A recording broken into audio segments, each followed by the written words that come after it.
right, good morning, everyone. Thank you so much for joining our Zoom webinar on this Sunday morning. My name is Lauren Kaiser. I'm the coordinator of audio and video production here at TCU, and I will be your host for the Zoom webinar this morning. All right, so for our meeting this morning, we're going to break it into two halves. For the first part of the meeting, we're going to spend our time in the Zoom desktop application, and we'll be looking at the different features there. So that'll be things like joining and scheduling meetings.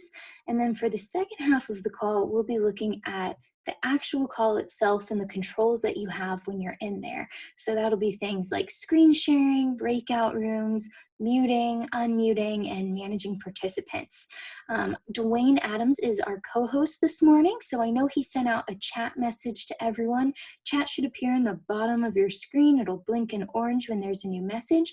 If you have questions along the way, please feel free to submit them there. Dwayne may answer your questions in the chat when you ask them, or if it's something we're about to talk about, he'll let you know. Otherwise, we will pause periodically throughout to answer questions, but please don't be shy and ask any questions you have right there in the chat. Okay. So if you're new to Zoom, you may still be wondering what it is, why you might want to use it, and what you need in order to use it. So Zoom is an online video conferencing and instant messaging platform, and it's available to all TCU students, faculty, and staff. So a quick shout out to IT, a big thank you goes out to them. Within the last few days, they have managed to get all TCU students, faculty, and staff licensed accounts. These used to be called pro accounts, so you may have heard someone refer to a basic account versus a pro account. They've renamed pro to be called licensed, so everyone now will have a licensed account. So basically you're going to have some features that you wouldn't have had with the basic accounts. With basic accounts, if you wanted to talk to more than two people, or actually just one other person, you would have a meeting limit of only 40 minutes, which would be really inconvenient for your classes. So with these licensed accounts that we all have now, you're not going to have a limit on how long you can talk. And you can talk with up to 300 people at one time. So it's really exciting that we've gotten these licensed accounts for everyone here at TCU. And again, a big thank you to IT for making that happen for all of us. So in addition to being able to talk with 300 people at one time, you also have that live chat feature we just mentioned, where you can send a message to all of your participants so everyone that's on the call can see the chat, or you can message individuals privately. Keep in mind right now, I'm sharing my screen with everyone, so if you were intending to send me a private message, just know that because I am sharing my screen, it's very possible that it will be visible to everyone, so just keep that in mind. We're also going to look at recording your meetings. So Zoom will let you record your actual session so that if you wanted to look back at it later, or if maybe you wanted to post it somewhere else so you could share it with other people later on, you can definitely do that. In the second half of our call, we'll look at how you actually start those recordings. And then in just a little bit, we'll talk about the options that you have for recording. So all of these features are going to work whether you're connecting with someone locally or someone on the other side of the globe. And I know I mentioned that, TCU students, faculty, and staff have these licensed accounts, but Zoom is available to anyone. Anyone can download a basic account. And I know I mentioned a second ago that with the basic account, you have a time limit, but that only exists for the person who has created the meeting. So if someone with a basic account created the meeting, you'd be bound by that time limit. But if you've created this meeting and you have a licensed account, that time limit goes away. So if you were planning on bringing a guest lecturer into your class or something like that, they can download Zoom for free and they can join your meeting with your class, no problem. So anyone can use it.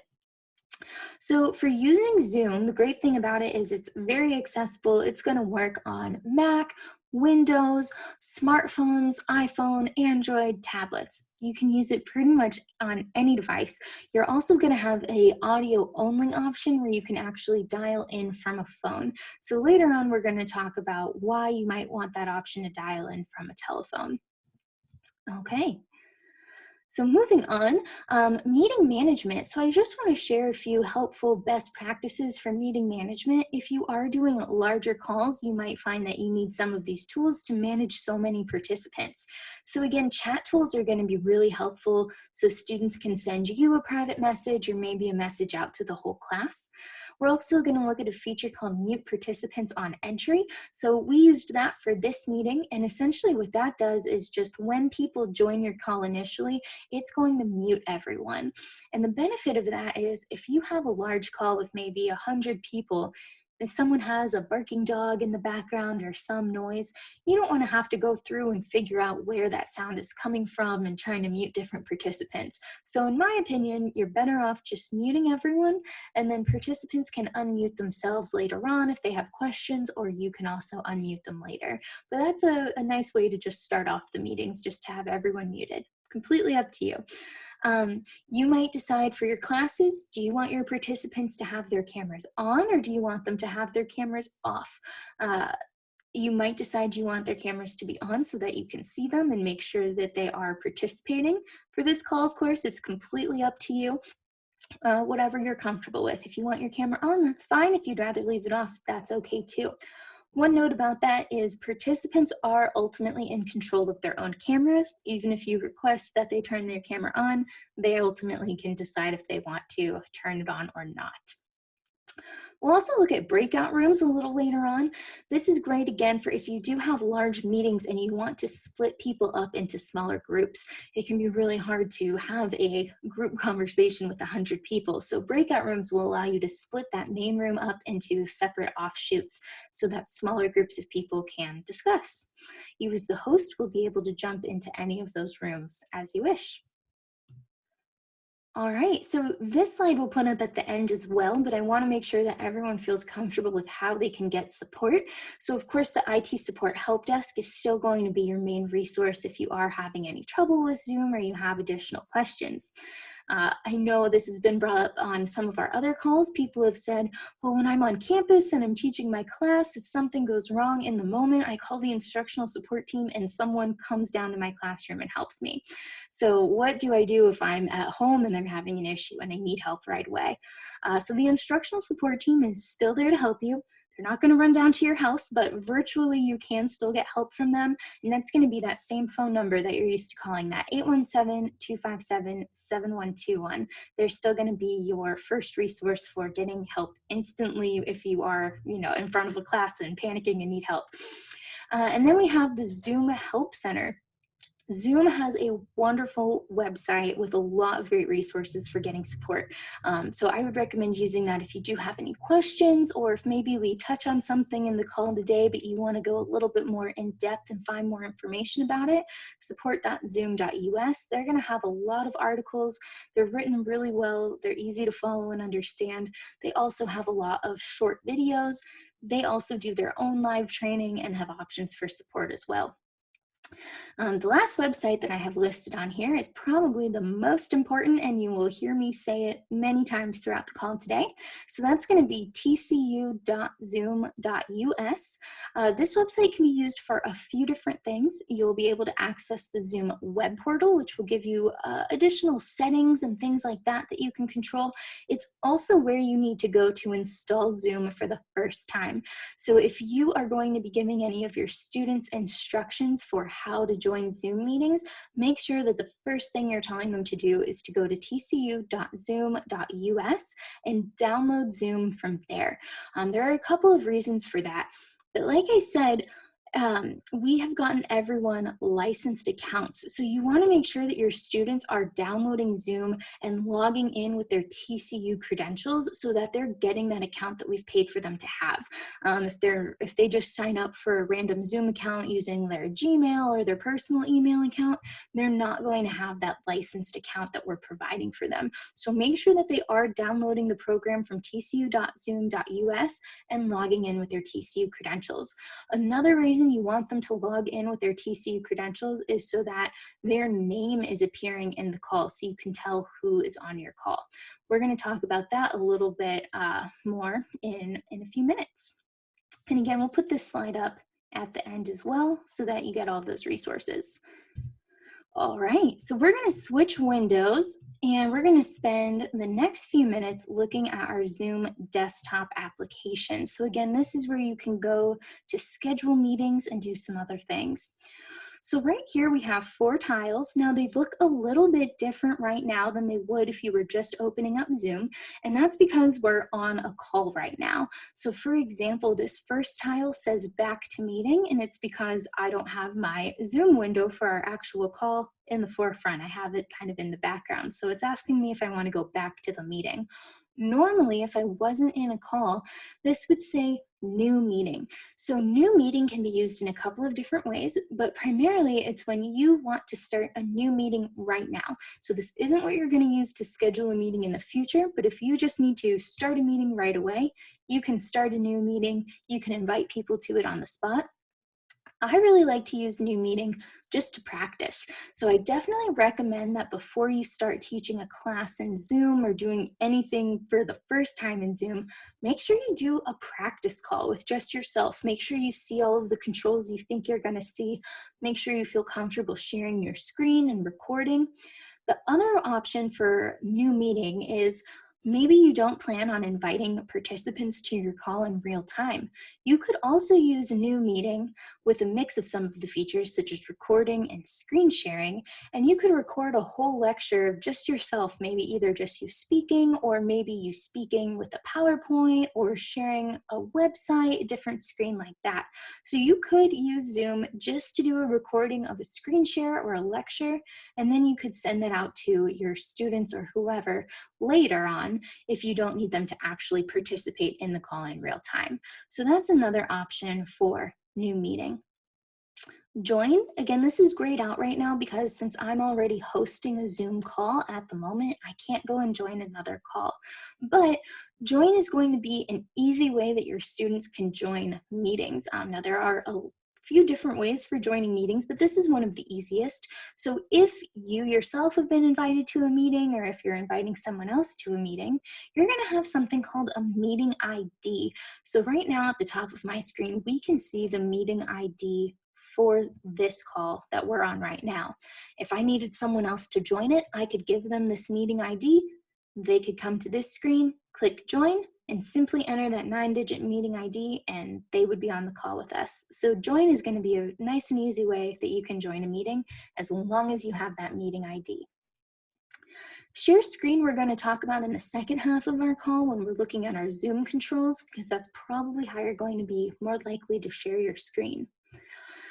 Okay, so scheduling, this is where we want to spend a few minutes looking at how we can actually schedule our meetings.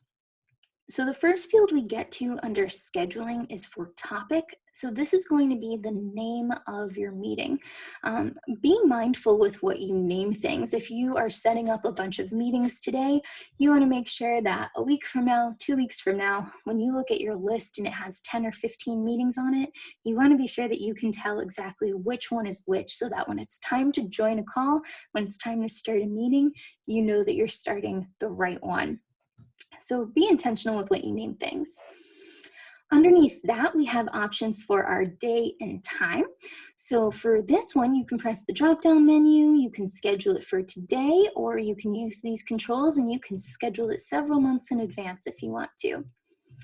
You can click on this circle to bring you back to today. You can edit meetings after you schedule them, so if you need to reschedule the meeting or if you make a mistake, you can change this later on. The times, again, these are to help you schedule, but don't worry too much about the exact times. If a meeting's supposed to end at 12, but it runs a little over, 12:05, 12:10, even 1 o'clock, that's okay. It's not going to cut you off. You can keep talking. These are just really for scheduling purposes, and so when you look back at your meetings, you can see when they're supposed to be. Another really helpful option that you have here is recurring meeting.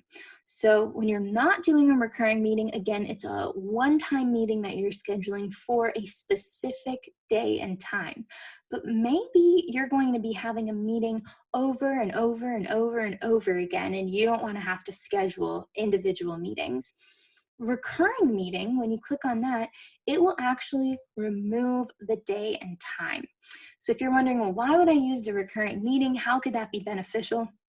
One example would be, let's say that you are teaching 3 different classes, so 3 entirely different courses to 3 different groups of students. And all of your classes maybe meet Monday, Wednesday, Friday. So if all of your classes are meeting via Zoom, you would have to schedule 9 separate meetings in just 1 week. And that also means that your students are having to keep up with 3 different meeting IDs so that they join the right call at the right time. What might be easier is, instead of scheduling separate meetings for Monday, Wednesday, and Friday, maybe you make a recurring meeting and you make 3 recurring meetings, 1 for each of your classes. That way for class A, you give them a meeting ID and you say, hey, this is the information to join the meeting. You're going to use this same information to join the call at 10 a.m. on Monday, Wednesday, and Friday. Then that way they only have to keep track of 1 meeting ID, and you can use that from now until the end of the semester if you want. I do recommend at least creating separate recurring meetings for separate groups of people. That way you don't have to worry about someone from class B joining the session from class A and it getting confusing. So give separate people separate IDs, but recurring meetings can definitely help you save some time with scheduling.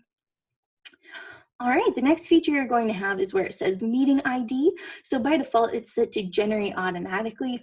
I recommend using that feature. It will just give you a new, fresh meeting ID number every time. So less possibility for people to join a call that they're not supposed to be on. Password, you do have the option to set a password for your meeting, completely optional and up to you. But if you do decide to set a password, make sure that A, you remember what password you set, and that your participants have the password so that they can join the meeting. Below that, we have this option for video. So it says host on or off and participants on or off.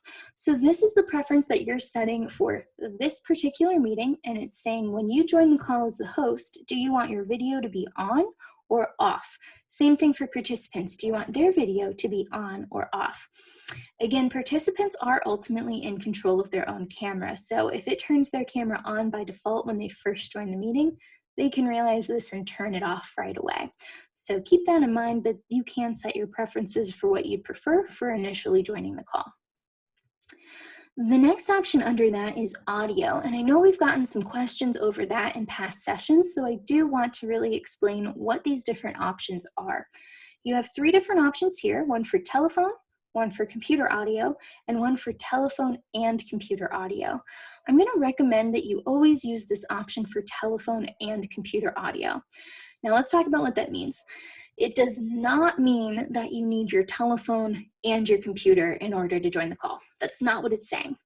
But it is going to give participants to use either option if they need to. So you might be thinking, okay, well, why would someone need to dial in from their telephone? So for a Zoom call, obviously having a screen is important so you can see whatever's happening, but someone might have a computer that they're using for the screen function, but maybe their computer doesn't have a working microphone, or maybe it doesn't have speakers. Well, if you don't have a microphone and you don't have speakers, then you can see the call, but you can't hear the call and you can't speak into the call. So, and if that's what's going on, you would need your computer, but you would also need a telephone so that you could dial into the call and that you could hear and speak. Alternatively, if someone didn't have internet maybe, and they didn't have a way to join the Zoom call to see what was going on, worst case scenario for an audio only option, they could still dial in from a landline even and dial into the Zoom meeting to be able to hear and speak. So you want to select both options so that when you create your invitation, there will be a phone option for you, and that's an option that's available to participants if they need it. But again, you're not always going to need a telephone. So for example, right now I'm using a laptop. It has a microphone, it has a camera, it has a screen. So I don't need a telephone or anything like that. Everything I need is built right in. But again, it doesn't hurt to give people the option. It's not mandatory for anyone to use both. You don't need to use both if your computer already has speakers and a microphone, but it's a good option to give people just in case. All right, now for scheduling, you have some options down here.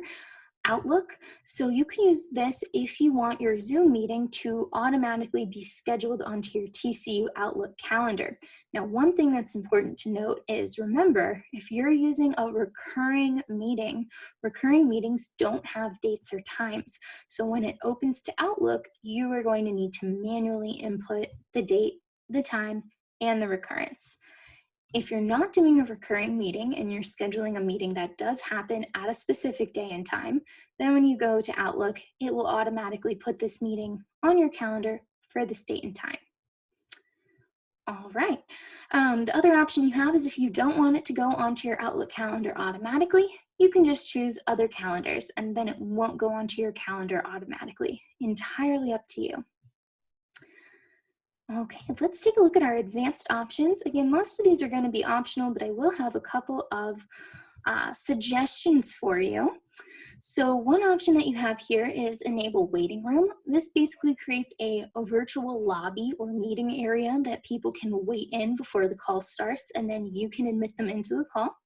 It's not completely necessary. I didn't have one set up for this call today, but that is just your personal preference. I do recommend turning on enable join before host. This just means that if participants join the call before you, the host, joins the call, that's okay. They can still get into the call. They can just wait until it starts.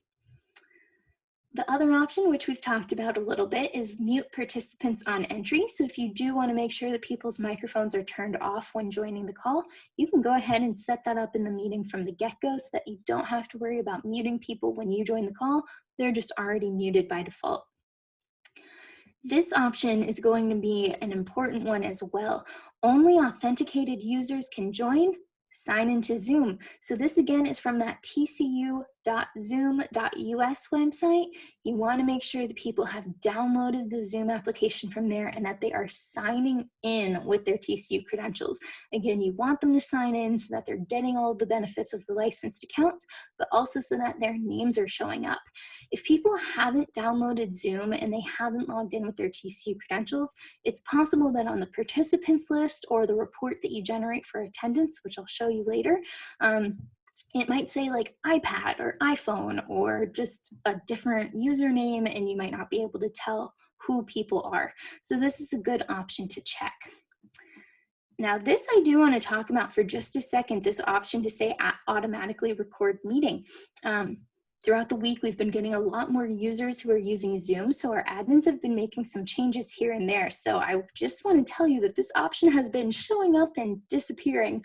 And I was told that we would not be able to do automatically record meeting just because it's taking up a lot of space right now, and we want to make sure that people are intentionally recording meetings and not just recording them automatically. So we're going to look at how to manually turn on and off your recording, because I don't want to tell you for sure that this is going to work and then it disappears later on. So that is what it does. It does have the option to record a meeting, but again, I wouldn't count on seeing that. So just take a note of that and be mindful, but I will show you how you can for sure record your meeting in just a minute. We are recording this meeting, by the way, just so everyone's aware. You should be able to see it on the top of your screen. It'll always say recording, so everyone will know that they're being recorded. Okay, after you fill out all of your options here, you're going to click schedule. So this is your meeting invitation. So this is the information that you need to share with people who you want to join your call. They need to have this information. So one option is to hit copy invitation. It'll copy all of this information, and then you can either share it in an email or you can go paste it on your TCU online class page. However you want to share with people is fine, but you do need to make sure that this information gets to your participants. Now, again, there are a lot of different ways to join the call. If someone's already downloaded the Zoom application, really all they need is that meeting ID right there, and they can just type it in to join. The links are also really convenient. People can just click on the link and it will reroute them into the Zoom application and have them sign in and join the call. You also have options for iPhone One Tap, so people using iPhones can just tap on this information and join the call. And then of course we have the telephone number. It does list multiple numbers. Any number will work. Your participants who are joining by the phone just need to dial one of those numbers, and then they will be asked for the meeting ID. The one bit of information that your students or participants don't need is this down here. No one is going to be joining from a room system right now, so you don't necessarily need to include this information. Again, if you copy the invitation, it's going to grab the whole thing. That's fine, but you can also just select certain pieces if you want, and you can copy and paste that. It doesn't really matter how you do it, as long as your students are getting this information, they should have everything they need to join the call. Okay, so we're just going to look at a couple more things on this screen, and then we'll take our first pause for questions. So still in the Zoom app, you do have some more choices across the top. Chat, this chat right here is different than the chat that we have going on in our specific call. This allows you to use Zoom as an instant messaging platform. So if you want to send instant messages to other users, you can do it right here. The meetings tab is especially helpful. You have a list here of your upcoming meetings. So these are meetings that you have scheduled. They're not meetings you've been invited to. These are meetings that you have created. And the reason for that is that you can actually click on them. You can edit them if you need to change the day or the time, if you want to delete it, or if you maybe forgot to copy that invitation or you need to send it to someone else. You can copy the invitation. You can get the meeting ID from right here. Or you can say show meeting invitation if you just want to get bits and pieces. So a lot of options there. The other option you have is recorded. These will show you all of the meetings that you've recorded, and you can hit open and it'll bring up the file for you so you can get them. We're still going to talk about recording in just a minute. All right, you also have a plus sign here. That's going to give you that schedule meeting feature. It's the exact same as what was in the home tab, just another way to get to it. Contacts, here again, you may or may not use it, but it does have a lot of our TCU contacts loaded onto it. So you can hover over people and you can send a quick chat message or a invite to meeting message. Okay, I'm going to click back on our home tab for just a second, and I do want to show you a couple other things here. One of them being our settings. So we're not going to look over every single setting that Zoom has to offer because there are a lot, but I at least want to make sure that you know how to check a couple of things and find a couple of things. So you do have some general settings just in here in general, but video and audio I really want us to look at. Video, your camera is going to be right here. If you had multiple cameras that you could choose from, there's a drop-down menu and you would see additional ones listed. I only have one camera, so I only see this one.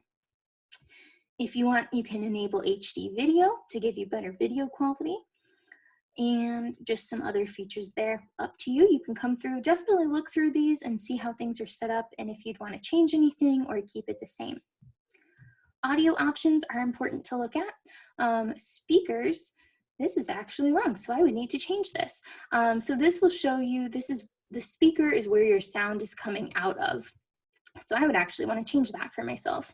So you can go change your speakers, make sure that they're working, you can test them. And then microphone. So similar to the camera, if you had multiple microphones, you can use this drop-down menu and you can change which microphone you're using. You can also test it. You'll also see here the input level. You'll see that I have a gauge and it's kind of changing between red and orange and green. So one thing I like to tell everyone about this is that Zoom is actually adjusting your audio so that it sounds at a normal volume to your participants. So if you started speaking very quietly, it would boost your audio to make you sound louder. If you started speaking very loudly, it would reduce your audio to keep you at a normal volume to your participants. The reason that's important to know is because if you are speaking with someone over Zoom and they sound very quiet to you, your first instinct is probably to turn up the volume on whatever device you're using, but that won't actually make them sound louder to you, and that's because their volume's being adjusted automatically, at least most likely. So if that's the case, you want to make sure that you're asking people to speak directly into their microphones, maybe speak a little bit louder, or maybe they even need to come into their audio settings and just see how things are set up here and maybe adjust their input volume. All right, recording. So recording might be something that we're interested in, so I do want to talk to you about the different options that are here. You'll see that you have two choices for local recording and then for cloud recording.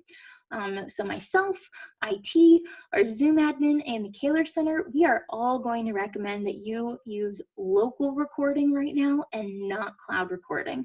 The reason that we are going to encourage you to not use cloud recording right now is because so many people worldwide are using Zoom right now that when you record to the cloud, you're recording to their servers and your videos are not going to be accessible instantly. They've actually been taking a really long time, in some cases days. So if you're recording something, you probably want it pretty quickly. And with the cloud recordings, you just have no way of knowing when it's going to be ready, and it could take days. So stick to local recording if you can. Local recording here, it gives you the option to store my recordings at. So make sure you set this up before you start doing recordings so that you know where your recordings are going to and where they're being saved. It will also show you how much room you still have left on your device. So it's good to make sure that you have enough room saved or available for your recordings, but the recordings are pretty small in size, so that is good.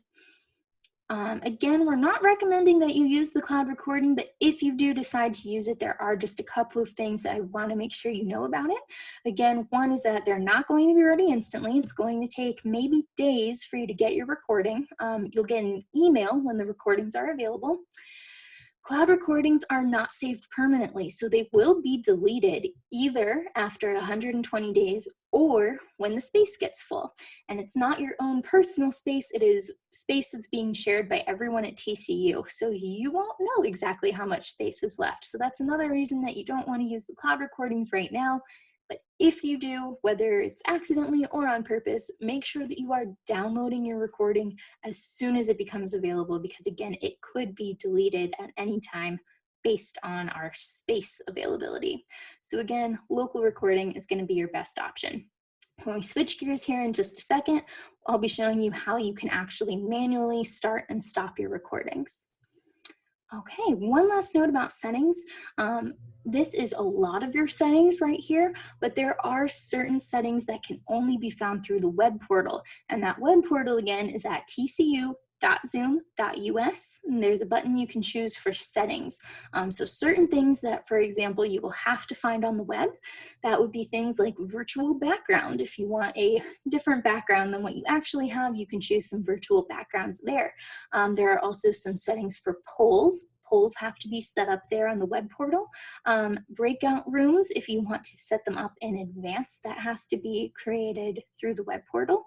And also reports, if you want to generate reports to see who attended your call, also through the web portal. So we'll be taking a look at that as well. But at this time, we're going to switch to look at our actual Zoom calls. So I want to stop for questions. So again, if anyone has questions, feel free to submit them in the chat, or at this time, you can unmute your microphone and ask questions directly.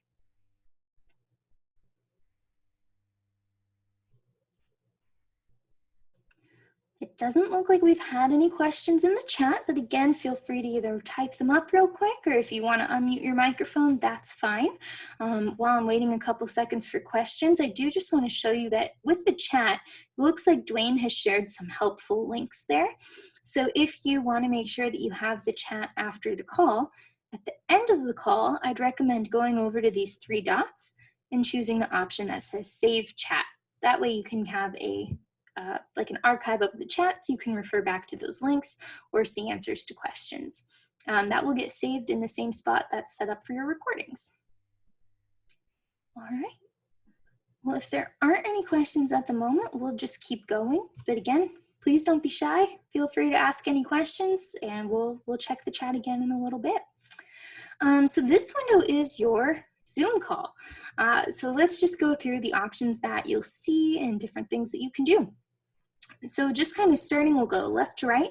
The first thing I see is my microphone. So this is a quick way to mute and unmute yourself. So if I wanted to mute myself, I can just click the microphone. It'll put a red line through it and I'll be muted. When I don't want to be muted anymore, I just click it again. Again, with that little arrow, you'll see different choices for different microphones, just like we did in settings. So if you wanted to change which microphone you were using, if you have more than one that are available to you right now, you could do that here also. Video is going to work the same way. You have a little arrow, so you can choose different video sources if you needed to, and you can also turn on and off your video by clicking and clicking again. Okay, so invite, if you want to invite people to this call right then and there, you can press invite, and you'll see people pop up here, but you can also type in their names. Oops. And you can click on people to join. You can add more than one person here. Let's see, let's add. So I've just typed a bunch of names here. You could keep typing more. So I could invite all of these people at once, and that would be to join this specific meeting that's going in real time right now. Okay. The next option we get to is for manage participants. So I am going to minimize the chat for a second so we can look at our participants window. So when you click on manage participants, you will see a list of everyone that is on your call right now. So I can see that right now we have 15 people, and I see the list of everyone that's on our call. Now you'll see that Dwayne is my co-host. So Dwayne has some of the controls that I as the host would have, such as muting or unmuting people. So you can see that if I hover over someone, I have the option to unmute them. So you as the host can unmute participants' microphones. It's probably a good idea to make sure your participants are aware of that. But like I mentioned earlier, you can't start their video, but you can ask them to start their video if you want to. This is also how you can give someone permissions to be a host or co-host if you want some help with those controls. Another option I like to point out is this one that says rename. Again, if you're having your students or whoever your participants are, if they're going to tcu.zoom.us and downloading the application from there and they're signing in, then their names should show up correctly. But if someone's either dialing in from a telephone or if they didn't access Zoom that way, you might see a random username or initials, or it could say iPhone or iPad. So you would want to have your class probably look, make sure they see their names, and then rename themselves if necessary so that you can tell who's on the call. Other options for participants is you do have some choices down here. You guys probably see an option that I don't see, which is raise hand. So your students can click raise hand and it will bring their name to the top of this participants list so you could see that they are trying to get your attention or that they have a question. Feel free to click on any of these controls if you guys want to test them out right now. There are also buttons for like yes, no, go slower, go faster, so you can kind of see how those work. And the host will also have the option to clear all of them. Okay, I've seen a couple things pop up on chat, so I do just want to take a second to check our chat again and see if we've had any questions pop up. Okay, and it looks like Dwayne has answered that, but we did have a question about if I want to see a student screen, would they need to set up the meeting and invite me? So no, participants can share their screens. They don't have to be the ones that initiate the meeting. Whoever initiates the meeting is fine, it doesn't matter. Anyone has the ability to share their screen. Okay, perfect. And we're gonna look at screen sharing here in just a second. So another option that you have is polling. So I'm gonna click on polling, and I haven't set one up yet, but I do have the option to add a question in the moment. So I'm going to do that. Again, this is a feature that you have to do in the web portal. So I want you to be able to see what happens. I'm going to click add question, and it's going to redirect us to the web portal. I've already been signed in, so that's why I didn't have to sign in right now. But I can title the poll, and we will just ask a question. Let's see, we'll say, what is your favorite color? So then options here, I have single choice or multiple choice. What that means is there a single choice that's the correct answer, or do we have multiple correct answers? And you can add up to 10 choices. All right, so I'm gonna say save. You can add multiple questions if you want to. But now I'll come back into my Zoom call, we'll minimize this. I'm gonna say launch poll. And then you guys should be able to answer this poll. So go ahead and see if you can choose an answer. And while we're doing this, I just want to mention a couple other things about polls. So the way that our settings are set up right now for everyone, polls are going to be anonymous. So they're a good way to get people engaged and participating, but don't use the poll for grading really or to take attendance, because you'll be able to see how many people selected which answer, but you can't see who has selected which answer. So just keep that in mind for your polls. Again, the hosts are the only ones that can create the polls, but I believe co-hosts can launch them. Okay, so I'm gonna go ahead and end the poll. So it will show me in red, our most popular answer was purple. And then I can see that 2 people selected yellow, 1 person selected pink, 2 blue, 2 green, no orange, and no other. So again, I can't see who chose what, but I can see how many people participated and how many people chose which answer. Perfect. Okay. So moving on to screen sharing, that's one that we get a lot of questions about. So I want to definitely spend a good amount of time talking about screen sharing. So if you want to share your screen, what you'll do is you will click on this share screen button, and you're going to get some different choices over here. So one choice is desktop. So this is going to be your actual screen as it appears. This is the option that I've been using to share my screen with you guys. And the reason that I've chosen this option is because I knew I'd be switching between different windows. And for me, it's easier to just navigate my computer like normal and switch between the windows instead of having to create a new share.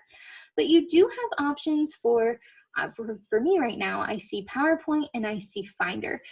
This is because these are the 2 other windows that I have open.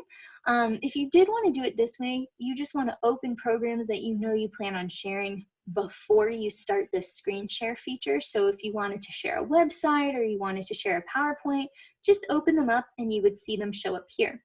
The benefit to this is that if I have just chosen to share a PowerPoint or a website or just a specific window, that's all participants can see. So if something pops up on my screen, like an email or something like that, it's not going to show up to participants if I've only elected to share a specific window with them. The downside to that is if you do need to switch programs or do something else, you're going to have to click on New Share and just change what you're sharing. With desktop, you don't have to do a new share because you can just use your computer as normal to switch your windows. But again, if you are doing that, keep in mind that it is your actual screen as you see it. So you'd want to be mindful of closing programs that might have pop-ups like Outlook. You wouldn't want a student or anyone else on your call to see maybe something confidential that came in. So just be mindful of that it is your actual screen in real time.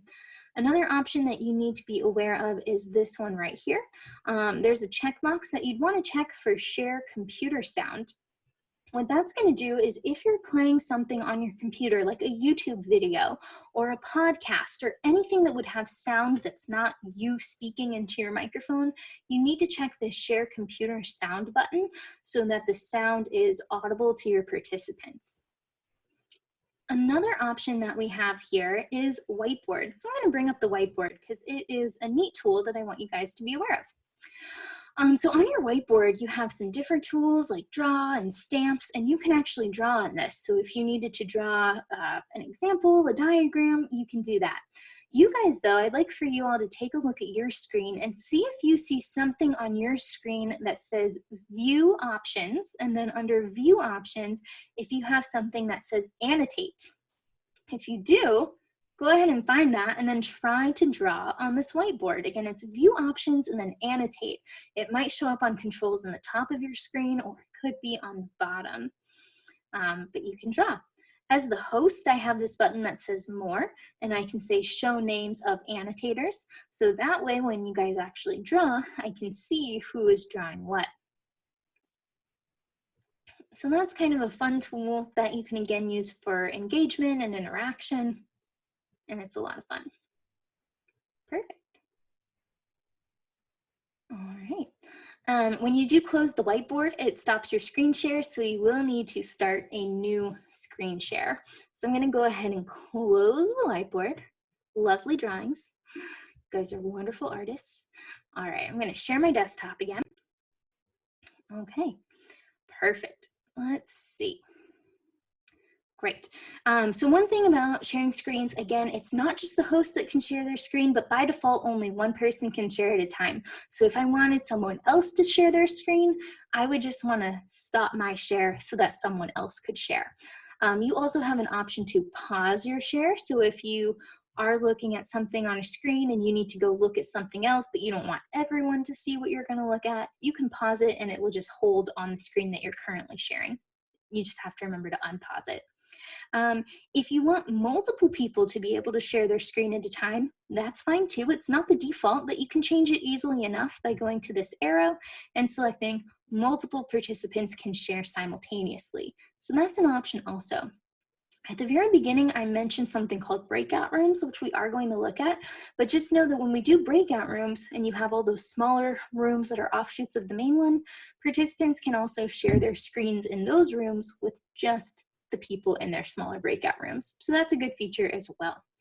I do want to pause again for questions just because we do usually get some over polling and screen sharing. So again, please feel free to unmute your microphone, or I will check the chat as well to see if there's anything in there. Lauren, you might want to go over the screen share option with iPhone, iPad, that semi-document camera option. Okay, sure. Okay, so in screen share, there's also another feature. It's called iPhone, iPad via AirPlay. So for this one, you can use any type of computer, but you do have to have an iPhone or iPad. And in addition, your iPhone and iPad and your computer, they all have to be on the same computer network. So you do have to be connected to the same computer network for this feature to work. But what you can do, let's see. I haven't played around with this a ton, so let's see if we can get it to work. I do have an iPhone, so I'm going to go ahead and select this. I'm going to hit share. Okay, so it does give us instructions. I think you guys can still see my screen, right? So it says on your iPhone or iPad, connect to Wi-Fi. So that is my Wi-Fi network that I'm on. Great. It says, and then tap screen mirroring. So let me find that. Where is my screen mirroring option? If you grab the top right of your phone and swipe down, it should bring it up. You know what? It doesn't for me. I might be an update behind, so I actually don't see that option.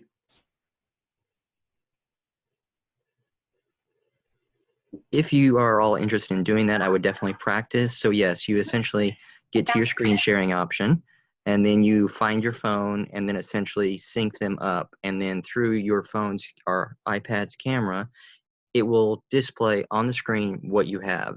There you go. See that. Yeah, so mine, I haven't updated my phone yet. I know, bad on me. So I had to swipe up from the bottom, and then I saw something that said screen mirroring, and I do see an option that says zoom. So I'm going to click on that. Okay, so you guys are actually seeing my phone screen right now. So if you're like, well, why would I want to show my students my phone screen? You can actually use the camera. So I can open the camera. So if you wanted to show someone like a document or something like that, let's see, do I have anything? I don't have anything super interesting. Oh, we have a TCU coloring book. So if you wanted to show someone a document that you couldn't show them otherwise, you can use your camera to do stuff like that. So that is just one option you have there. Let's see, now the question is to stop it. That's not what we wanted to do. We can swipe back up or swipe down depending on if you've updated your phone or not. I'm gonna tap on that option again and hit stop mirroring. Okay, now I'm gonna go back and do new share and just go to my desktop again. Okay, now we should be back to normal. But that is one feature that you can do. Definitely test it out before you do it. As you can see, it might not work exactly as you expect it to, but that is another option that you can use if you need to. Any questions so far? Rob did make a good suggestion in the chat. He suggests turning off notifications on your computer before using Zoom. That is a really good suggestion, especially Outlook. I have been on so many Zoom calls where someone has their Outlook on, and you hear the sound notification every single time they get an email, it can be maddening. So yes, turn off your notifications on a Zoom call. Okay. All right. If you do think of questions, again, chat is there. Okay, so we have our chat feature, which I think we are all getting familiar with. Again, you do have the options to either save the chat, or you can chat with everyone, or you can click on here and select just a specific person who's in the call right now. This is where you're going to see your recording options. So again, I would not bank on that recording automatically feature working or always being available, but this will always be available. So this is a good way to guarantee that it's working. We are recording right now, so that's why I see pause and stop. If you were on a call and you hadn't started recording, you would see a record symbol right here with one of those little arrows that you see on some of the other features, and you could choose to record to your computer or to record to the cloud. Again, we're going to recommend that you record to your computer, but that's how you can do it. You'll also see like a blinking record light where it will say recording up at the top. So that is also a good way to know if you're actually recording or not. You can pause and stop your recording. So you might only need to record part of your presentation or your Zoom call, or you might want to record the whole thing. So you can pause it and then resume, and then you can pause it again. You just have to manually do that. Okay, when you're done with your call, when you want to access your recording, make sure that you're stopping the recording and ending the meeting. The most important thing is that the meeting has ended. And one important note about that is when you're the host of the meeting, when you click end meeting, you're going to be given two choices. You can either leave the meeting or you can end the meeting for everyone. So right now there are 14 of us in this call. So if I click on end meeting and I leave the meeting, you guys could stay on the call and continue having the meeting. And my recording isn't going to process until everyone has left the meeting and it's ended. So that can be bad if maybe someone else has kind of walked away from their computer. They're not actively on the call, but they haven't actually left. So it's going to keep recording. So the best thing to do is to make sure that you're stopping your recording, but then at the end of your meeting that you are ending it for everyone and that you're not just leaving. If you end it for everyone, everyone gets kicked out of the call and your recording will process.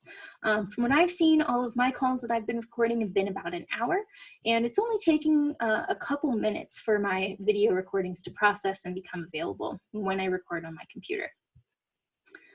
Okay, we also have reactions. Those are just gonna be little clapping hands and a thumbs up. That's all that is. And then we do have an option under more. So this is for breakout rooms. So I want to show you guys breakout rooms, and then we'll spend just a couple minutes on breakout rooms, and then we'll spend the rest of our time looking at that web portal. So what breakout rooms do is you can create up to 50 separate breakout rooms from your meeting. Only the host can start the breakout rooms. If you have a co-host, they can jump back and forth between different rooms, but they can't actually start the breakout rooms. And again, you can have up to 50 rooms going.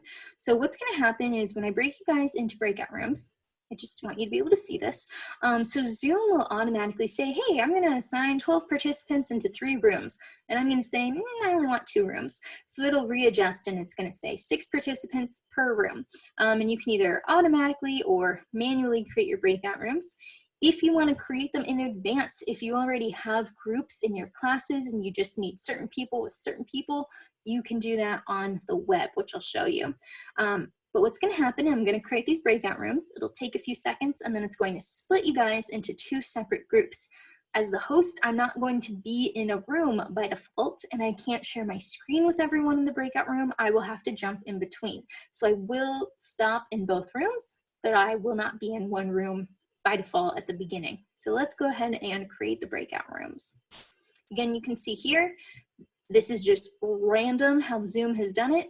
I can choose to move or exchange people though. So if I say, oh, Dwayne and Rob, they're troublemakers, I don't want them together, I can absolutely move them to a different room and do that. And I'm gonna go ahead and open all these rooms and I will jump into each one of them. All right, so you should get invitations to move. Go ahead and move.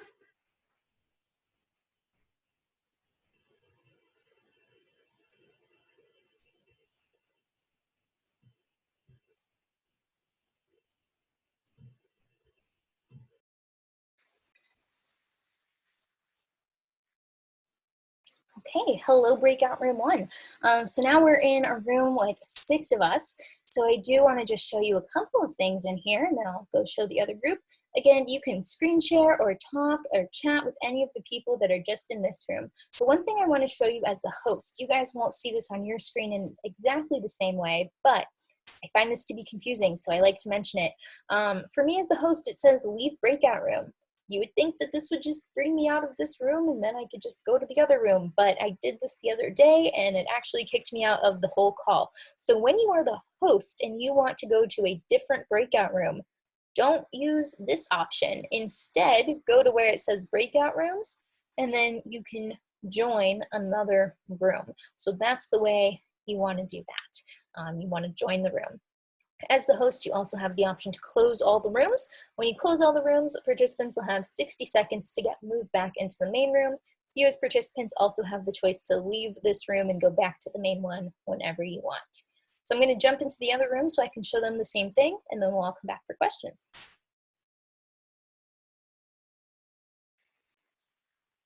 All right, hello room 2. How are you guys doing?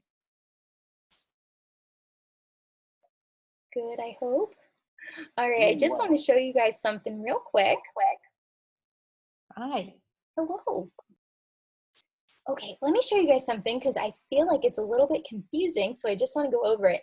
It'll look a little bit different to you guys as participants as it does to me as the host.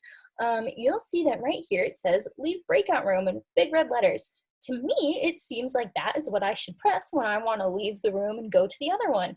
But I did that the other day and I got kicked out of the whole meeting. So when you are the host and you want to switch in between breakout rooms, what you actually want to do is click where it says breakout rooms, and then you will see your other breakout rooms and you can choose to join or you can choose to close all the rooms. If you close all the rooms, participants will have 60 seconds and then they can move back into the main room. You can also move back into the main room whenever you want. Participants always have that choice. So I just wanted to show you guys that because I do find that to be a little bit confusing. All right, I'm going to close all those rooms and move us back into the main one. You don't have to wait the full 60 seconds. You should be able to move back. And then we'll look at the web portal and then we will go over some questions. All right, thank you guys.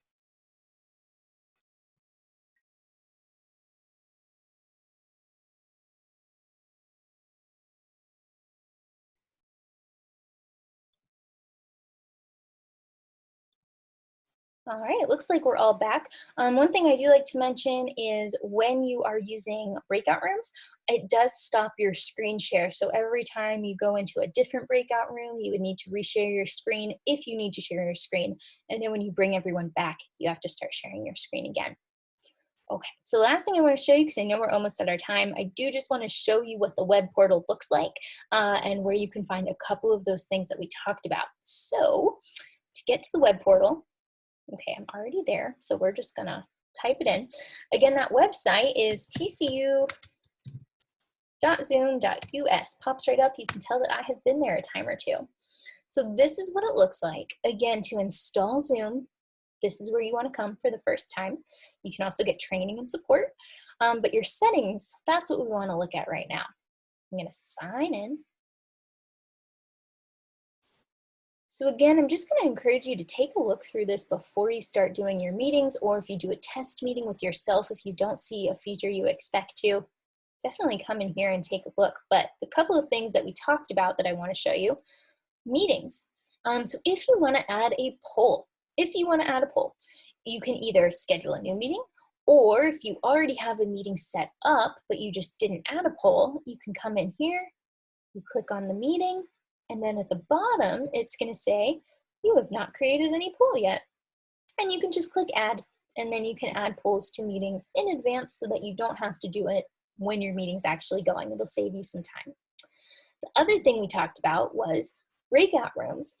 So if you want to add a breakout room where you have already created the rooms, you have to schedule the meeting itself from this web portal. So to do that, you'd be on your meetings tab, you'd go to schedule a new meeting, fill out all of this as you want, and then as you scroll down, you'll see that there's an option here that says breakout room pre-assign. You can say create rooms, Again, you can add up to 50. So you can press all of these plus signs. I'm not going to add 50, but eight's good. And then you can click onto the breakout room, and where it says add participants, you can just start typing people's names. So I can add Dwayne to this room, and let's see, we'll add some other people I work with onto this room. Oh, there we go. So you can do that. You can come into this room. You can add more people. So on and so forth until you get all of the participants you want in your rooms. That way, when you're in the actual call with all of these people, it can split them up automatically. I'm going to go ahead and press cancel. I did have a participant tell me the other day that they tried to use this import from CSV option and it did not work for them. So maybe test that out for yourself if you're planning on doing that. And then the last thing I want to show you on here is reports. So like I said, polls are going to be anonymous, but you might need to see who actually joined your call. So under account management, you'll have this option for reports. They do take a little bit of time to generate, so it's not always automatic.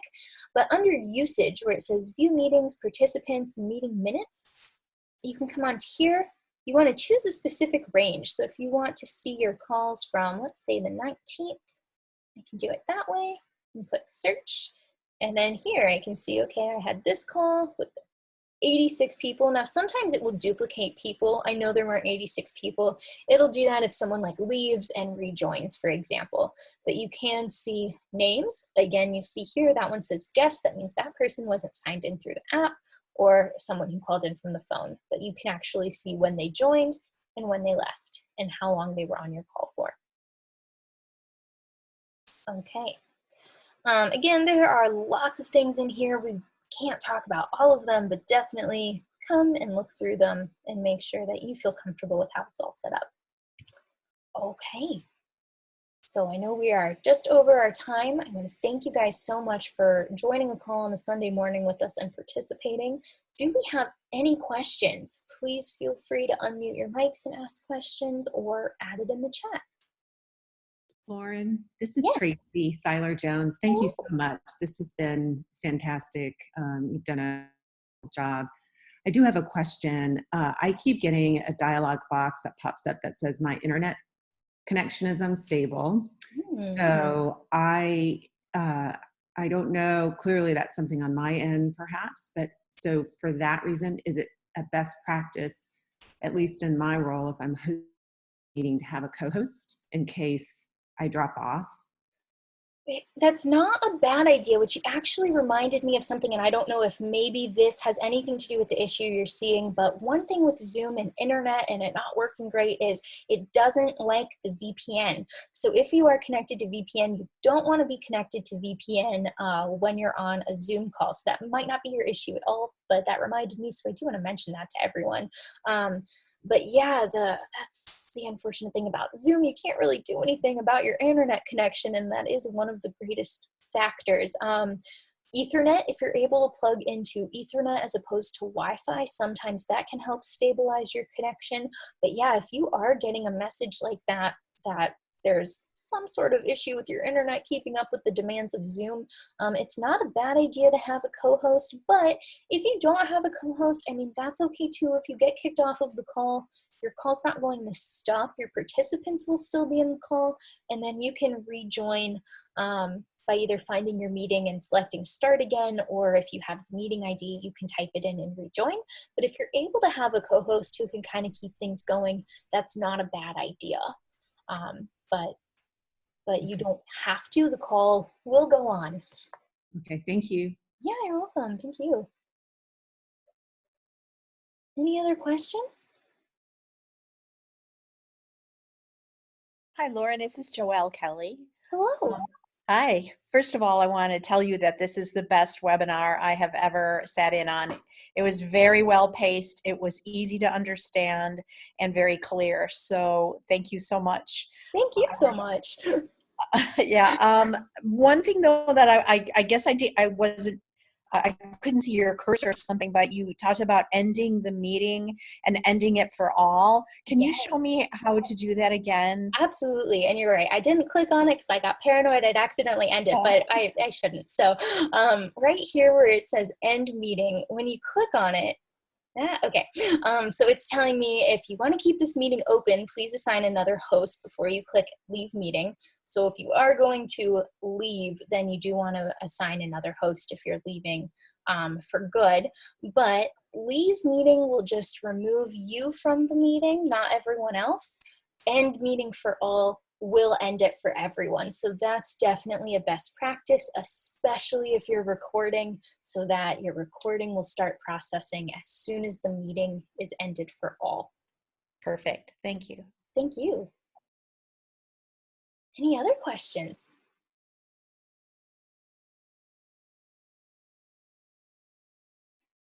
Okay. Well, I'm going to switch my screens again so that I can put that support slide back up in case anyone needs to jot down any of that other information. Again, Dwayne has shared some really helpful websites, so if you want to make sure that you have access to those after the call, again, you can save the chat by clicking on these 3 dots and clicking Save Chat so that you can access that later.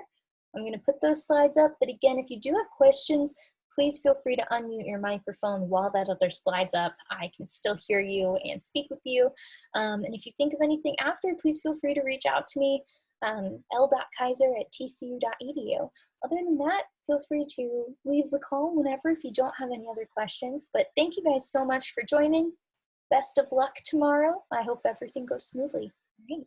Have a good rest of your weekend. Okay, Lauren. Oops. Yeah, thank you. I do have another question. Perfect. So I work one-on-one with students, and I'm an academic coach, and so I want to be able to see like maybe their homework or their PowerPoint, but I might also want them to see something that I'm seeing on my screen. So when I share, I'm going to share multiple. Is that correct? Yeah. And then when I do, will it be like a split screen? How will it look? Let's see, let's test it out. So I'll change it, and then if someone's willing to share their screen. So I'm going to say multiple participants can share simultaneously. So I'm still sharing my screen. If anyone else doesn't mind sharing theirs, if you want to try to share your screen, you can click on share screen and see if you're able, and we'll see how it looks. Let's see if I can share.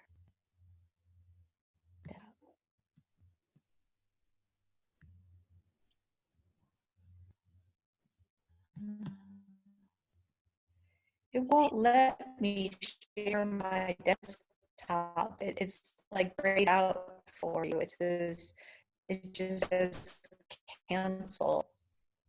Let's see. I have a Chromebook, so maybe that's what it. Chrome is kind of weird. Yes, Chromebook, we have had other participants mention there are some options or issues with Chromebook specifically.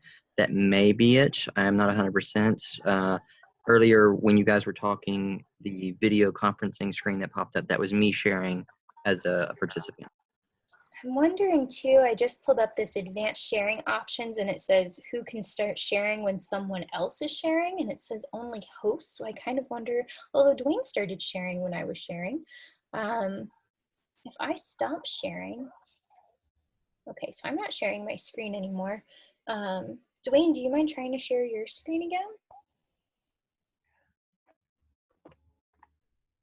Okay, so Dwayne's sharing his screen. Joelle, do you have that option now? No, I'm still grayed out. Hmm. It could be the Chromebook. It's Any other participant not on Chromebook willing to brave a screen share, possibly from a website, just to try as an alternative? This does say dual monitors recommended, but I don't know that you'd have to have dual monitors to share. Worst case scenario, if you can't get both shared at the same time, you can switch back and forth by going to new share. There's also... Do you have dual monitors? I don't right now. There's a website, let me see. I think it's just... I haven't used this in a while, but there is also a website that Zoom has. You can just go to share.zoom.us, and that'll allow you to share a screen even if you're not necessarily on the call. I believe you just have to open up, like you type in the meeting ID. So that might be a way that students or you could get into it also. If you can't do it straight from the call, you might be able to go to share.zoom.us. Okay. I'm sorry about that. No, that's okay. I just, what I do is they have a geography class or something and they might have a map open and then we're trying to figure out where it is. And so normally what I do is I go on like Google Maps and we try to find it. And Yeah. so we kind of look at two different screens at the same time while we're working. But, I mean, we can deal with it. Do you have access to dual monitors? No, but I do have a PC also, so Okay. I can use my PC laptop instead of my Chromebook if it doesn't work. Yeah, that might be a better alternative. I'm Yeah. sorry that we couldn't get that to work right I now. was really surprised this thing worked on Chromebook. It's great for searching on the web, but not much else. I'm sorry to hear that. Okay. All right, thank you so much. Yeah, thank you. Have a good day. You too. Bye. Bye. Any other questions?